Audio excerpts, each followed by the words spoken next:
Welcome back to Talking with Ted about hiking.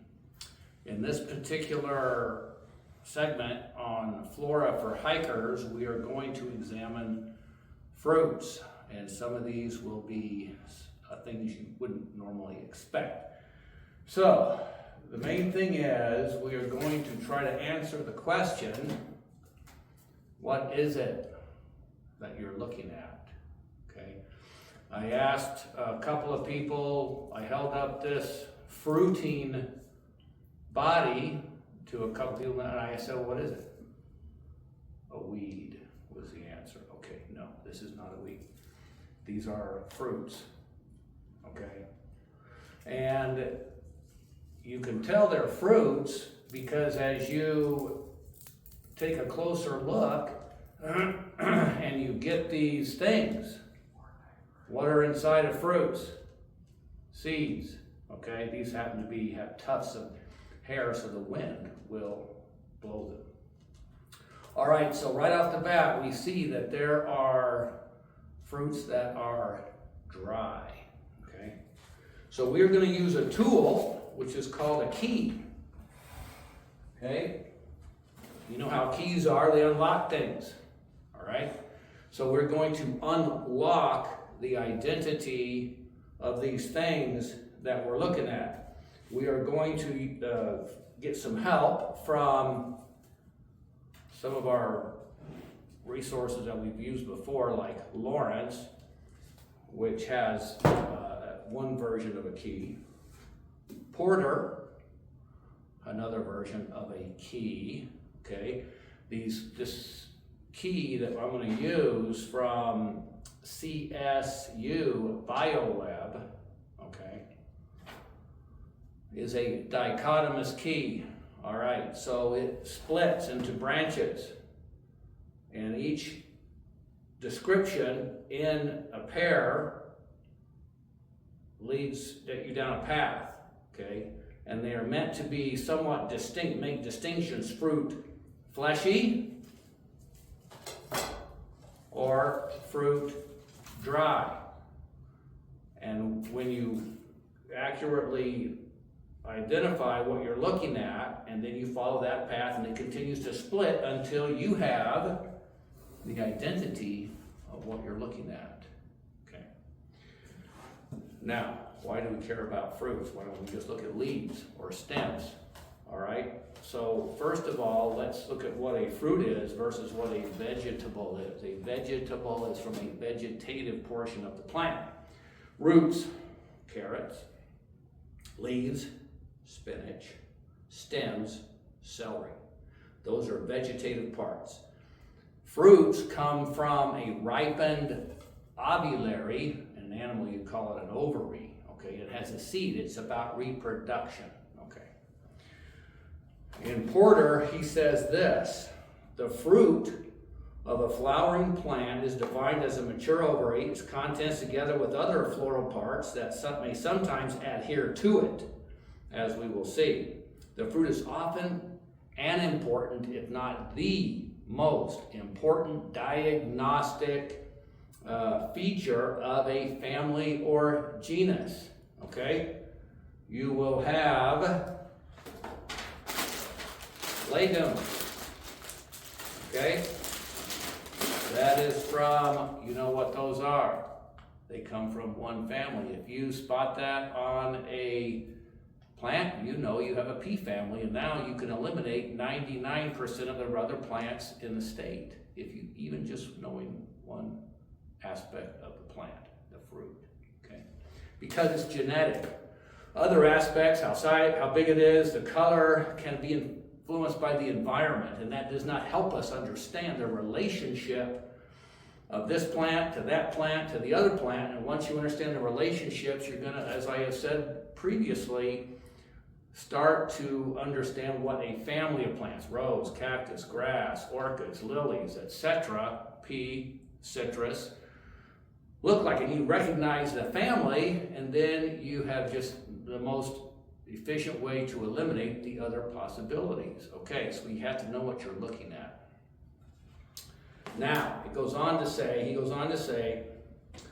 for example, the legume of the pea family, for example, or the aggregate of druplets of the blackberry and raspberry, so that's rose family, we should keep in mind that for the taxonomist, the saying, by their fruits ye shall know them, takes on real meaning.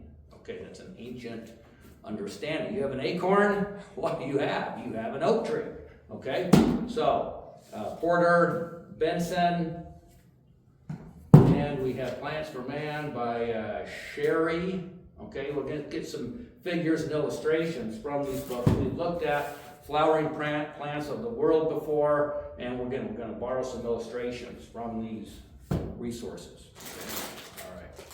So we're going to start with this one because that's what we have to look at. All right, so it is a dry fruit. So we have the question, is it fleshy or dry? That looks pretty dry, okay? Is it, now we're going to pick up some terms, is it indehiscent or is it dehiscent? What's the difference? If it dehisces, it splits open by itself. It doesn't need our help. And oftentimes, sometimes they will split open tardily so, but they do split open on their own, okay? If you look at some fruits, other dry fruits, like, okay, what we call a sunflower seed is the fruit. It has the seed inside of it. Okay, this does not dehisce. It does not split. This one is indehiscent. Okay, so that's a question that we need to ask. Okay, we have another fruit. Okay, grains. Technically, it's called a caryopsis. All right. So this does not dehisce. This is an indehiscent dry fruit. Okay, so not a big deal, but those are some immediate attributes you need to look at and look for. Okay, so we're doing this one. We want to know what kind of fruit it is because, again, some families have a characteristic kind of fruit. Okay, so it's dry and it is dehiscent because it will split open by itself. You see these desert willow with these long pod-like fruits, and the seeds are going everywhere, and they split open. These haven't split, and I kind of helped them, but they will eventually split open on their own. Okay. Now we have a thing called, or a question, is it derived from several fused carpels?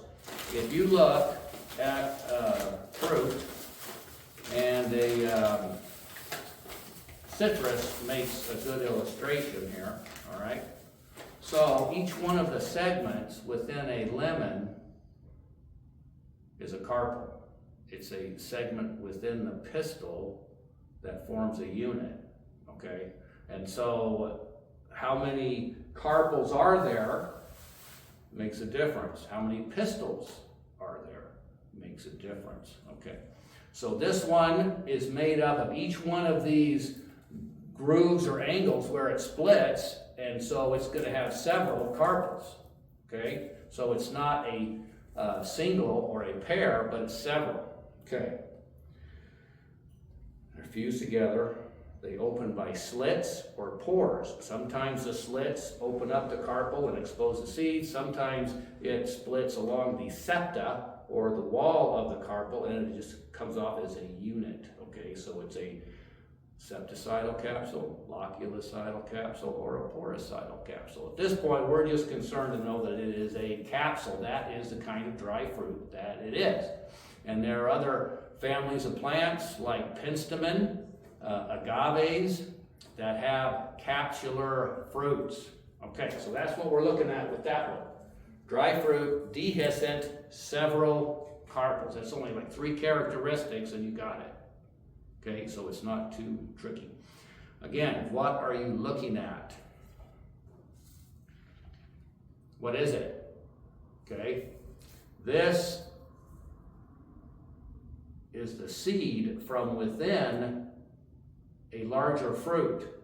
Okay, now a normal fruit of this type is like a peach or a plum or an avocado. Okay, And you will usually best understand one of these things when you cut it open crosswise so that you can look at it and see, all right, you have a skin, exocarp, you have the flesh, the mesocarp, and you have one hard, bony seed, okay, inside of it. All right. That particular kind of fruit, let's look at it on the key. Is it fleshy or is it dry? That would be fleshy. The coconut doesn't have flesh, it has this thick fiber, okay? But that is equivalent. So this is considered the flesh, this fiber. You don't normally see that when you buy it in the store because they take it off and use it for something else. You'll notice on the bottom there are those 3 dots, okay? So that is an indication that it is a monocot. Palm trees are monocots, like grass, lily, orchids, okay? So, tells you that too. All right, so you have this fiber on the outside, and then you have the seed, okay? And it's a hard, bony seed that you normally toss. But in this case, this is a very nutritious, worthwhile food. Now, how are you going to open it? Now, with this one, it was kind of cute. You just shove the straw down in there and you drink out the milk. Okay, so this one, though, we'll see if I can do this without making too much of a mess. We'll see. Okay? Let's see if I can get that off of there. Okay. All right, so we have this inner layer. Now in this case, and I've only opened a couple of these coconuts before, so not too many. But usually the white layer is more fibrous. Okay, what is this stuff? Okay, this is food for the seed. This is a living organism. Okay? And what happens is, of course, thirsty? I gave that to a student to drink. He drank the straw and he about spewed it all over the place. This one is not as sweet. In fact, I think that these might have been around a while and it might start to deteriorate because the seed this is how it stays alive. When this is floating on the ocean for weeks, months, the seed is going to stay alive because it's consuming itself. Okay, it comes packaged to have a food source that will sustain it until it lands on a beach, takes root, and starts to grow. Then it's deriving nutrients from the soil. But in the meantime, it's floating and waiting. Okay, so back to the key. All right, so we have what we would call fruits, fleshy or dry. Okay, so they are fleshy. Okay. All right, so then we have what we would call a simple fruit. It's from a flower with one pistil. If we saw the flowers on this, we'd see it's one flower with one pistil. Okay. As opposed to a compound fruit that has more than one pistil in it. And we'll look at that in a second. Okay, so then we come down to the next pair of questions. It has one seed in a bony, hard pit. Okay, that's pretty hard.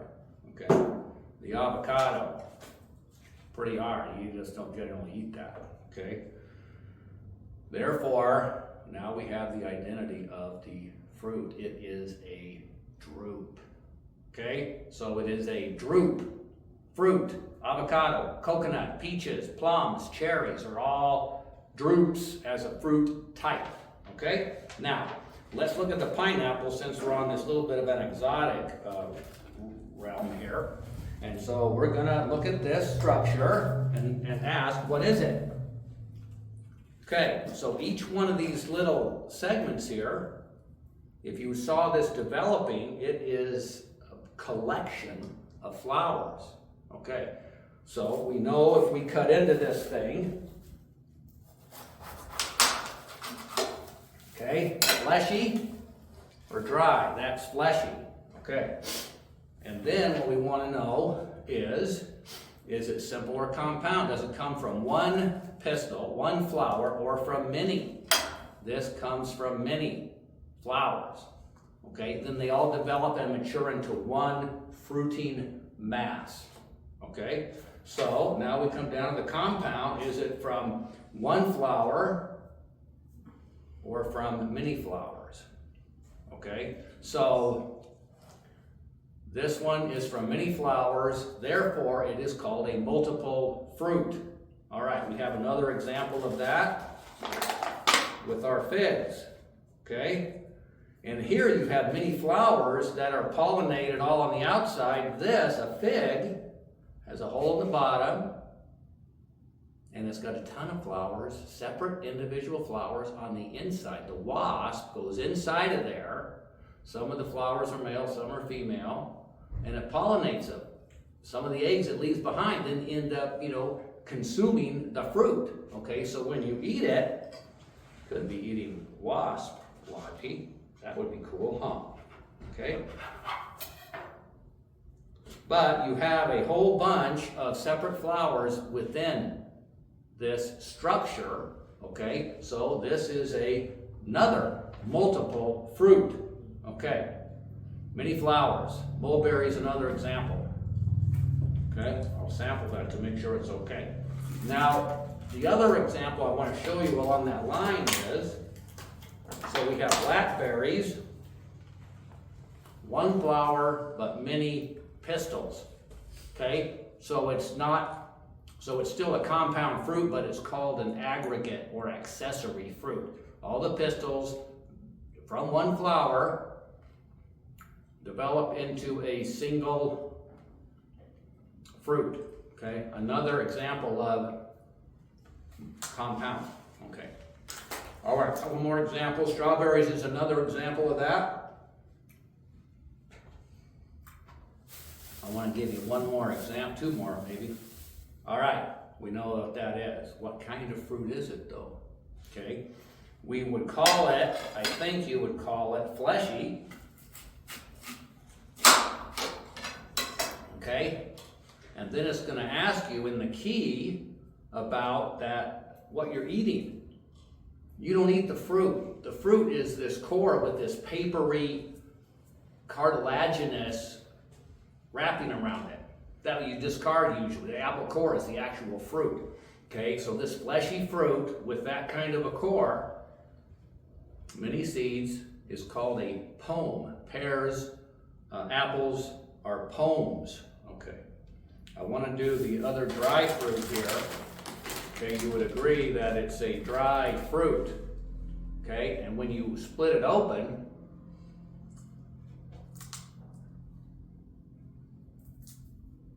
you see the single seed.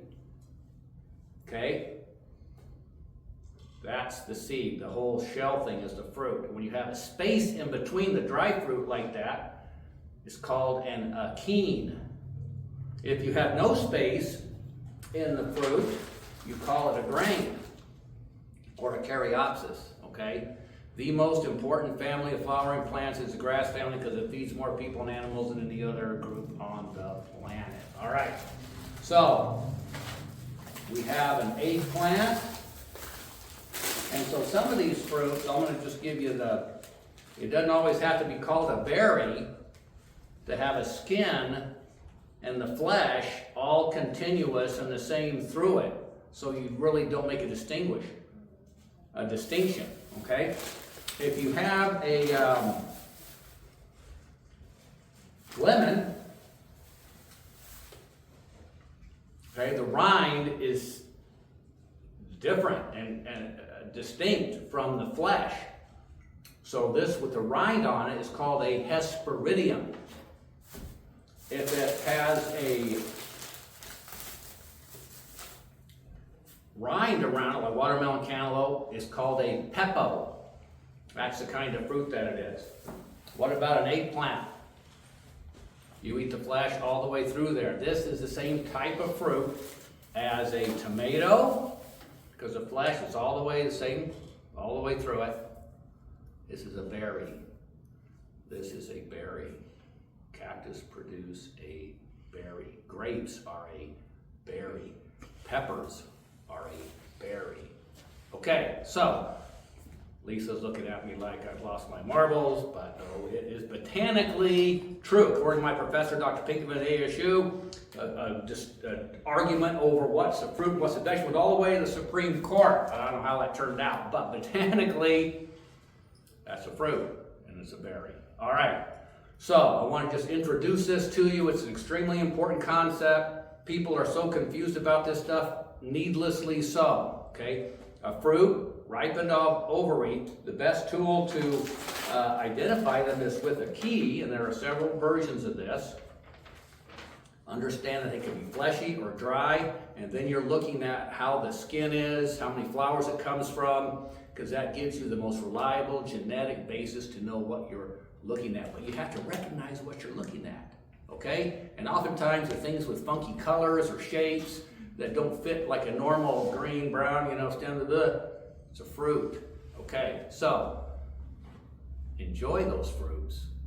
Eat well if you know what you're eating. We will see you next time.